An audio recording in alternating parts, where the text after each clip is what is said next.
slide. So I'm going on rootstock trials, Grabouw. We planted 3 trials on different sites, planted in 2013. Same rootstocks, same different plant spacing, but different management, which plays a major role. And of course, different soil types. So if you look at Oak Valley, the first one, we used 7 replicates of 3 trees on dwarfing and use 10 replicates of 3 trees on semi-vigorous. We call that site A.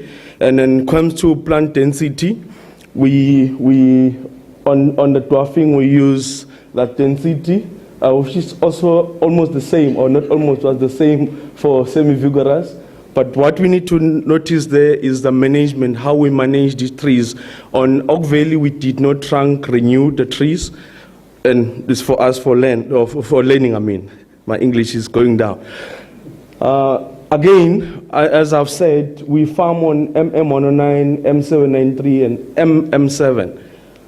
Here on the side, we have scion diameter in centimeters, and you can see when they kind of group themselves on that side.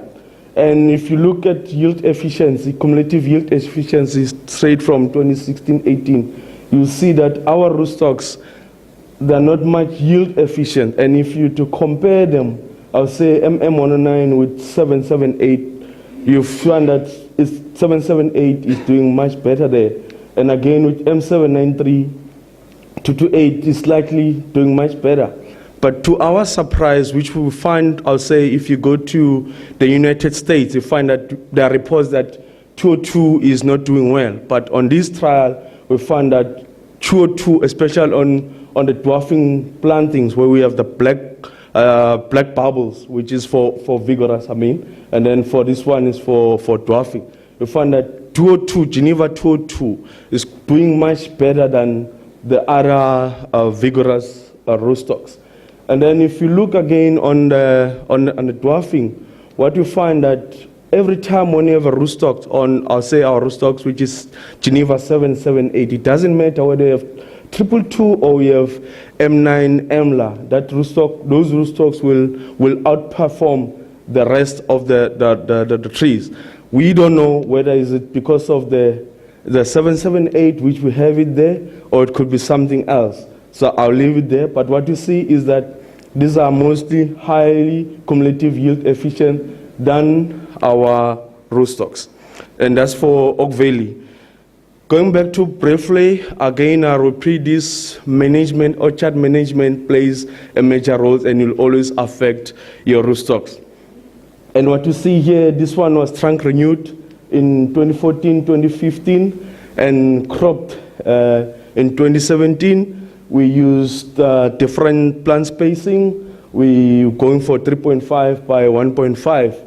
And what we saw here is that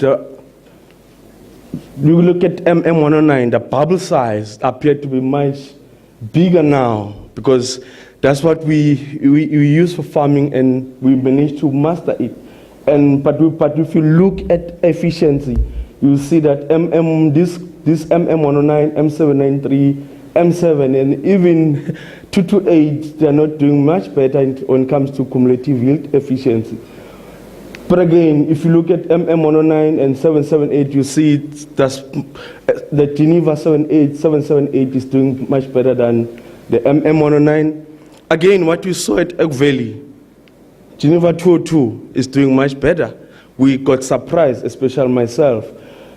Again, if you look at the Genevas, when you have the Geneva 778 as a rootstock, and then you have M9 MLA, it appears to be highly cumulative yield efficiency.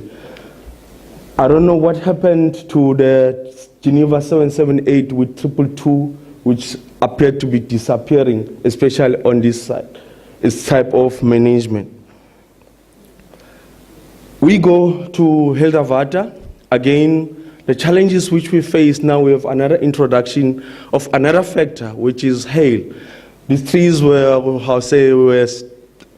prone to, they got damaged by hail, has hail damage, but we use everything, except that here we trunk renewed only once in 2014 and cropped in 2016.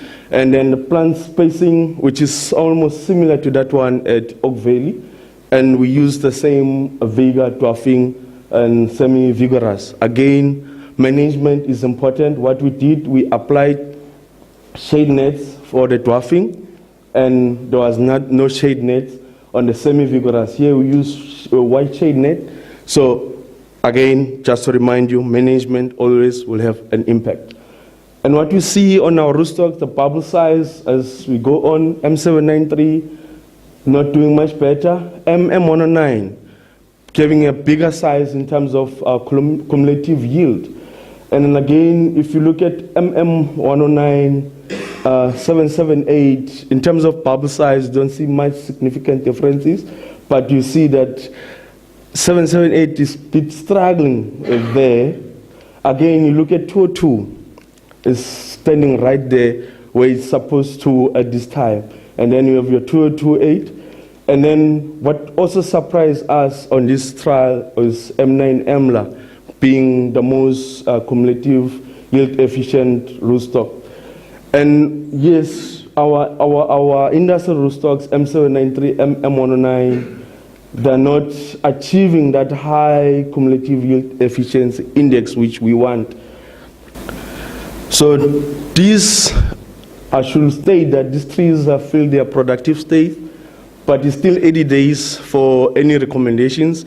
While I was in Israel, I promised my friend that I will lose weight in 1 month, and I failed to do that. So I will not say that when it comes to these rootstocks, give it time, let's see what's going to happen. But I also agree with Prof. Stassen that, and others, that site selection as well as scion and orchard system as well as orchard management plays a most important role when it comes to rootstock evaluations.